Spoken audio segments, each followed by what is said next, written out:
Assalamualaikum warahmatullahi wabarakatuh. Perkenalkan, saya Rizal Habibi dengan NIM B400 2463 dari program studi Bisnis Digital semester 3 yang akan mempresentasikan tentang mata kuliah Fintech yang saya akan ambil tema yaitu tema 4 yang bertemakan Wealth and Robot Advisor, masa depan kekayaan atau ancaman bagi para konsultan keuangan. Oke, sebelum masuk ke situ, eh, semuanya mungkin boleh kita flashback atau tarik ke belakang dulu. Jika algoritma dapat mengelola uang kita lebih cepat, lebih murah, dan lebih terdesentralisasi dan lebih tersistem, apakah manusia masih relevan dengan manajemen kekayaan? Judul ini bukan sekedar provokatif, melainkan mencerminkan krisis paradigma nyata yang sedang terjadi di industri jasa keuangan global maupun ada yang di Indonesia. Presentasi ini akan membawa Anda bukan hanya pada apa itu wealth, namun apa implikasinya terhadap struktur profesi, keadilan, akses finansial, bahkan kehidupan sehari-hari. Oke, kita langsung masuk ke slide yang pertama. Selama puluhan tahun, wealth management adalah simbol dari eksklusivitas ekonomi. Layanan ini secara sistematik ditutupi bagi masyarakat kelas menengah dari bawah, bukan karena ketidakmampuan finansial semata, tapi karena struktur biaya yang tinggi, 1-2% AUM per tahun. Kemudian ketergantungan pada pertemuan fisik, ambang minuman, investasi yang tidak realistis, asimetrisi informasi secara konsultan dan klien. Akibatnya, terciptanya ketimpangan secara struktural, teman-teman. Orang kaya itu makin teredukasi dan terlindungi, sedangkan masyarakat umum atau masyarakat biasa yang kurang relasi terjebak dalam tabungan berimbal hasil rendah. Namun, wealth itu hadir sebagai force major atau platform seperti contohnya itu Bibit, Ajaib, Peluang, Bareksa, iPod, TradingView, Binance, toko kripto, dan masih banyak lagi. Platform seperti yang saya sebutkan di atas tadi itu bisa menghapus maksimum modal mulai dari 10.000 teman-teman. Kemudian bisa menggantikan birokrasi IKYC berbasis biometrik dan menghilangkan batas waktu. Aksesnya bisa sampai 24 jam secara non-stop. Ini bukan sekedar inovasi teknologi, melainkan demonstrasi akses ekonomi. Masalah kuncinya adalah bisa atau tidak bisa investasi. Tetapi siapa yang selama ini diizinkan untuk masuk ke dalam sistem tersebut? Mengingat sistem tersebut itu bukan hanya untuk sekedar investasi, tapi ada secara teknikal, material yang nantinya bisa diolah menjadi keuntungan bagi suatu sistem keuangan yang kita miliki. Nah, untuk memahami urgensi dari topik ini, kita perlu mundur sejenak dan melihat masalah struktural yang selama ini tersembunyi di balik industri manajemen keuangan. Selama puluhan tahun, manajemen kekayaan bukanlah industri inklusif, melainkan sebuah sistem tertutup yang dirancang implisit untuk melayani kelompok-kelompok tertentu saja, yaitu high net worth individu atau HNWI. Akses terhadap penasihat keuangan profesional, strategi diversifikasi, dan instrumen hingga manajemen resiko yang lebih lanjut. Secara historis dibangun di 3 tembok besar. Tembok pertama adalah hambatan ekonomi. Struktur biaya yang diterapkan oleh konsultan keuangan tradisional berkisar antara 1% hingga 2% dari total aset yang dikelola per tahun.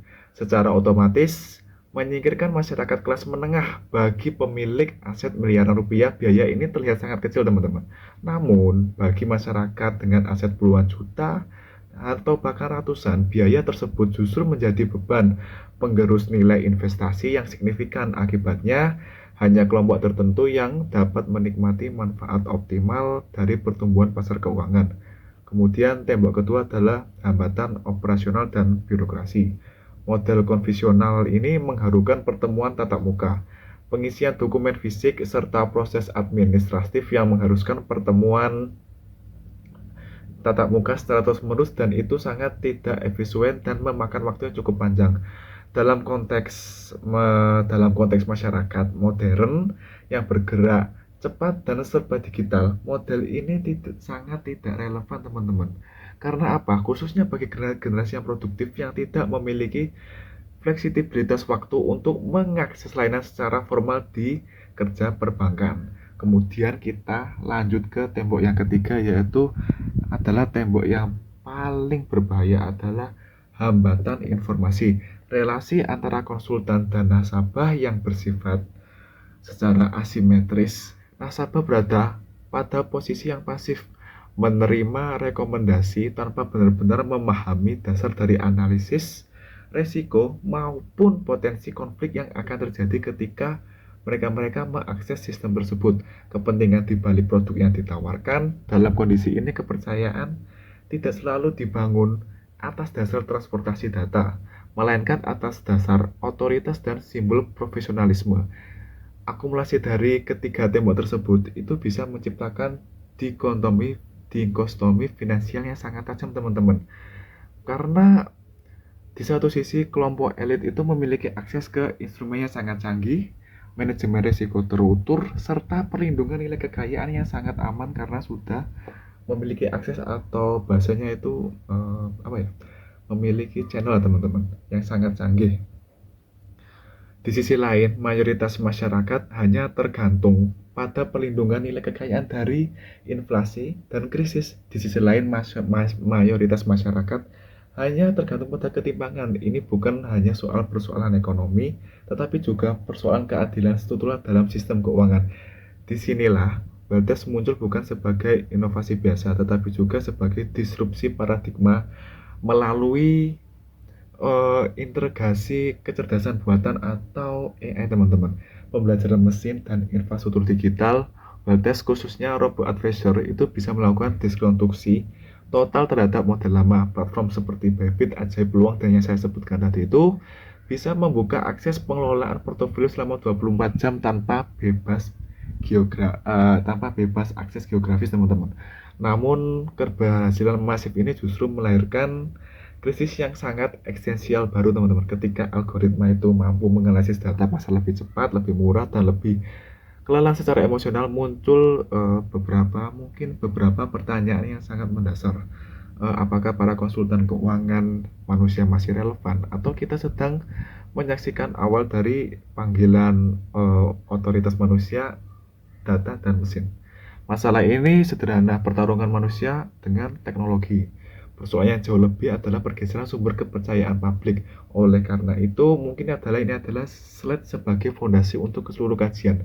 Penelitian ini bertujuan untuk memilih secara ekstrem pada salah satu sisi saja, melainkan membongkar seluruh masalah, menilai dampak jangka panjangnya, dan mencari titik temu agar nantinya berhasil menjadi titik temu yang strategis dan efisiensi.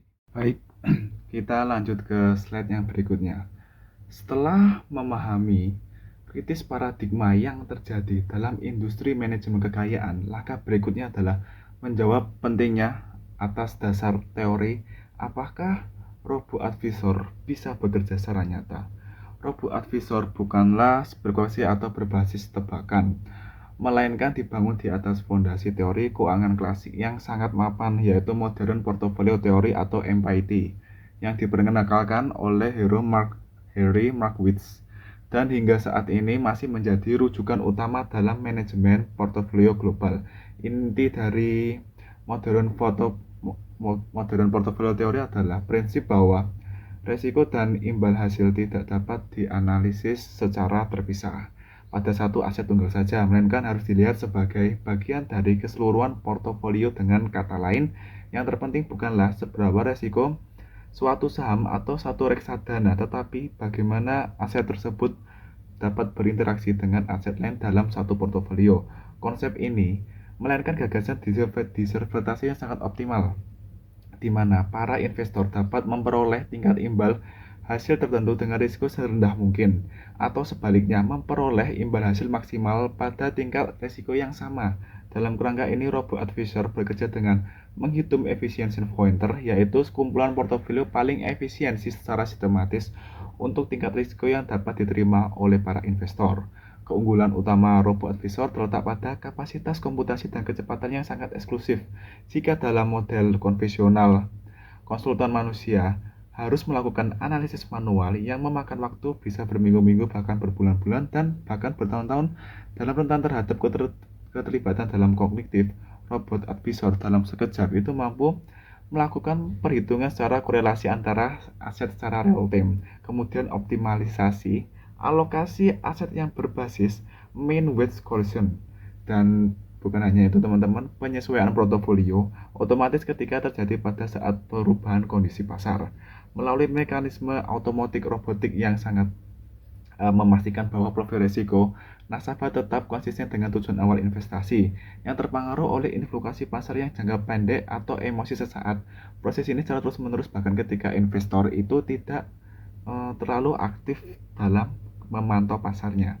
Kemudian dengan demikian, pada slide ini disimpulkan bahwa robot advisor itu unggul secara struktural dalam menjalankan fungsi teknis dalam manajemen portofolio. Ia itu mampu mengeksekusi teori keuangan dengan persesi yang sulit ditandingi oleh manusia, yaitu kekuatan dari robot advisor.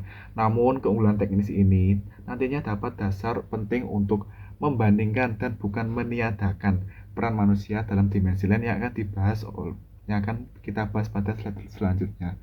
Jadi robot advisor ini bukan berarti menggantikan peran manusia sebagai konsultan, teman-teman. Ini bisa menjadi pembanding antara manusia dan peran robot advisor buat stats tersebut. Kemudian kita lanjut ke slide yang berikutnya. Setelah kita memahami bahwa robot advisor bekerja dalam presisi yang secara sistematis melalui modern portfolio teori, kita perlu menyadari suatu fakta yang sangat krusial. Pasar keuangan tidak hanya digerakkan oleh angka, tetapi juga perilaku manusia. Ekonomi kita berasumsi bahwa investor selalu rasional, namun teori behavioral economics itu sangat membantah asumsi ini. Praktiknya, investor sangat rendah terhadap bisnis kognitif seperti loss aversion, di mana rata-rata akibat kerugian jauh lebih besar daripada kepuasan atau keuntungan. Kemudian panic selling saat pasar sedang turun, kemudian fear of missing atau FOMO saat pasar sedang naik-naiknya, dan juga recency bias, yaitu kecenderungan dalam mengambil keputusan berdasarkan waktu yang sangat terburu-buru. Nah, bias-bias ini sering menjadi penyebab utama kegagalan investasi, bukan hanya ketika instrumen yang dipilih. Panjangnya, tepat secara fundamental, robot advisor itu hadir sebagai mekanisme perilaku pendekatan nudge teori alih-alih memaksa investor memberikan dorongan secara halus agar pengguna tetap konsisten dengan tujuan jangka panjangnya. Dengan demikian, robot advisor berperan sebagai pengelola portofolio, tetapi juga sebagai penjaga disiplin psikologis investor retail, khususnya bagi generasi baru yang ingin memasuki ke pasar modal. Lanjut ke slide yang berikutnya. Teori ketiga yang menjadi fondasi Weltes adalah transaction cost theory yang menekankan bahwasanya efisiensi ekonomi tercapai ketika biaya transaksi dapat ditekan secara seminimal mungkin, atau bisa dibilang zero sum game ya teman-teman. Dalam model manajemen kekayaan konvensional, biaya transaksinya sangat tinggi karena adanya biaya agen dan komisi yang sangat berlapis, biaya operasional dari kantor fisik, biaya administrasi secara manual, dan juga proses koordinasi yang lambat dan tidak efisien. Waltex secara radikal memangkas seluruh komponen biaya tersebut melalui otomisasi dan digitalisasi hanya dengan biaya pengelolaan yang sangat rendah, bahkan di bawah 0,25%, dan juga akses investasi yang lebih luas, skala layanan yang jauh tidak tanpa kenaikan harga yang signifikan. Fenomena ini memicu yang biasa kita sebut sebagai resto zero cost, atau di mana perusahaan atau sebuah jasa keuangan dipaksa menurunkan biaya kehilangan dalam sebuah pasar. Di sini terlihat bahwasanya disrupsi Walters bukan hanya teknologi, tetapi struktural secara akademik. Kita lanjut ke slide yang berikutnya tentang analisa Walters sebagai demokrasi keuangan. Indonesia menjadi contoh nyata bagaimana Wealthies berfungsi sebagai alat demokrasi keuangan. Sebelum hadirnya platform digital, investasi sering dianggap rumit, mahal, dan berisiko tinggi oleh masyarakat umum. Wealthies itu bisa mengubah paradigma tersebut hanya dengan menyederhanakan konsep investasi menjadi profil resiko yang mudah dipahami, menghilangkan hambatan administratif, dan juga menurunkan modal-modal awal hingga levelnya sangat terjangkau. Dampaknya terlihat jelas pada jumlah investor retail, khususnya dari kalangan milenial dan Gen Z. Ini membuktikan bahwa masalah utama bukanlah ketiadaan modal, melainkan ketiadaan akses dan literasi yang ramah pengguna. Wealthies itu mengubah investasi dari aktivitas-aktivitas eksklusif menjadi bagian gaya hidup finansial yang dimiliki oleh para masyarakat modern.